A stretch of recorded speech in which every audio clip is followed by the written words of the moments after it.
તો આ તરફ અરવલ્લીના વાતાવરણમાં પણ એકાએક પલટો આવ્યો। વહેલી સવારથી જ વાદળછાયું વાતાવરણ અરવલ્લીમાં પણ જોવા મળ્યું। મોડાસા, શામળાજી, ભીલોડામાં વાતાવરણમાં ફેરફાર જોવા મળ્યો।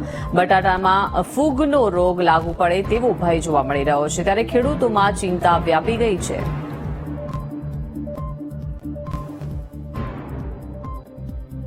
વધુ માહિતી સાથે સંવાદદાતા તસ્લીમ જોડાઈ ગયા છે। તસ્લીમ, અરવલ્લીના વાતાવરણમાં પણ આજે પલટો જોવા મળ્યો। વહેલી સવારથી જ વાદળછાયું વાતાવરણ છે, અત્યારે ત્યાં કેવી સ્થિતિ જોવા મળી રહી છે? તસ્લીમ, જે પ્રમાણે હવામાન વિભાગની આગાહી હતી વાતાવરણમાં પલટો આવશે, એ રીતે અરવલ્લી જિલ્લાના વાતાવરણમાં પલટો આવ્યો છે। વહેલી સવારથી જ વાતાવરણ વાદળછાયું છે, વિઝિબિલિટી ઘટી છે।